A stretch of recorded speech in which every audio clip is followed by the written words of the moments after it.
নমস্কার, আমার নাম রাহুল দাস। এখানে উপস্থিত মহারাজ এবং বিচারমণ্ডলীকে আমার প্রণাম। আমি আগেই আমাদের টপিকটা একটু ভালো মতো এক্সপ্লেন করে দিতে চাই, কারণ আমাদের বিপক্ষ দল মানে টপিকটাই প্রথমে বুঝতে পারিনি। তাই মনে হচ্ছে নিজে কি বলছে। আমি লক্ষ্য করলাম ব্যাট করার লোক ছিল কিন্তু বল করার লোক ছিল না। তো তাই এক্ষেত্রে আমি বলতে চাই, আমাদের টপিকটা হলো বিষ্ণু উষ্ণায়ন ঠেকাতে ব্যক্তিগত প্রচেষ্টাই শেষ কথা, সরকারি নীতি নয়। তারা কি বলে গেল সত্যি আমার কর্ণমোচন হলো না।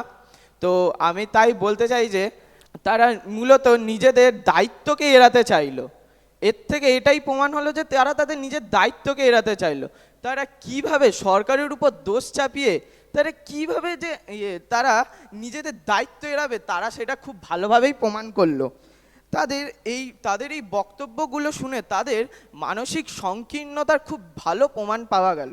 তারা আমাদের পূর্ববর্তী বক্তা আমাদের দলেই বলে গেল যে আমরা মা বাবাকে কি সরকারি নীতি অনুযায়ী মানে প্রতিপালন করব নাকি তাও করব না। তো এটাই আমি আমার পরবর্তী বিপক্ষ দলের বক্তব্যকে বলবো বক্তাকে তা দিতে। তো এক্ষেত্রে তারা আবার একজন বলল সরকার সরকার নজর দেয় না, গাছ কাটা হচ্ছে। সরকার নজর দেয় না তো আগে তাদের সরকার ব্যাপারটা কি জানা উচিত, তাদের এই বিষয়ে নিশ্চয়ই পড়াশোনা করা উচিত ছিল। সরকার ব্যাপারটা কি? সরকার হলো আমার তোমার আপনাদের মতো ব্যক্তি, এক একটি ব্যক্তি, সাধারণ ব্যক্তিদের সমষ্টি। আর সরকার হলো সাধারণ ব্যক্তিদের সমষ্টি। তারাই যদি এসবের চেষ্টা না করে তাহলে আমাদের এই বিষ্ণু রোধ করবে কে? তাহলে আবার তারা বলছে নাকি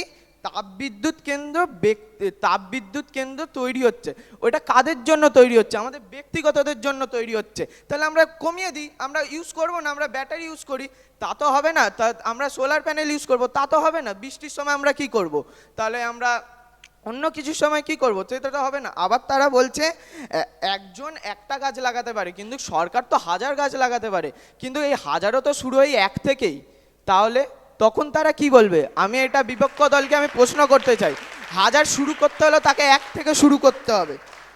তারপর তারপর আসছে তারা যে বলছে প্লাস্টিক ব্যবহার। আসলে আপনাকে আগে প্রশ্ন করি তো, যে প্লাস্টিক কারা ফেলে? কুকুররা এসে ফেলে যায়? আমরা ফেলি বলেই তো কুকুররা ফেলে। কুকুররা এসে ফেলে।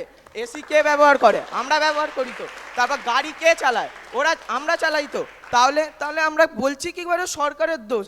তাহলে তাহলে এর থেকে যদি এটা তো আমরা নিজেদের বিবেক থেকে করছি।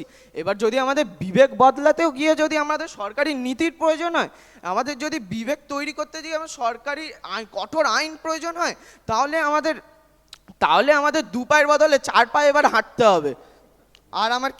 আমি বেশি কিছু এক্সপ্লেন করতে চাইছি না, নিশ্চয়ই সবাই বুঝতে পেরেছে। আর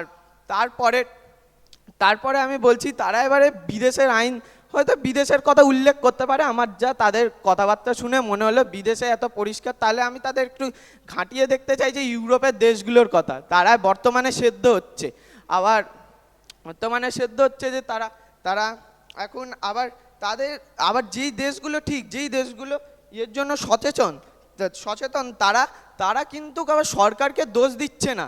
আর একটা কথা আমি বলে শেষ করব, তারা যে সরকারের দিকে যে তর্জনী তুলেছে তার এই 3টে আঙুল কিন্তু তাদের দিকেই, এটা তাদের মাথায় রাখতে হবে।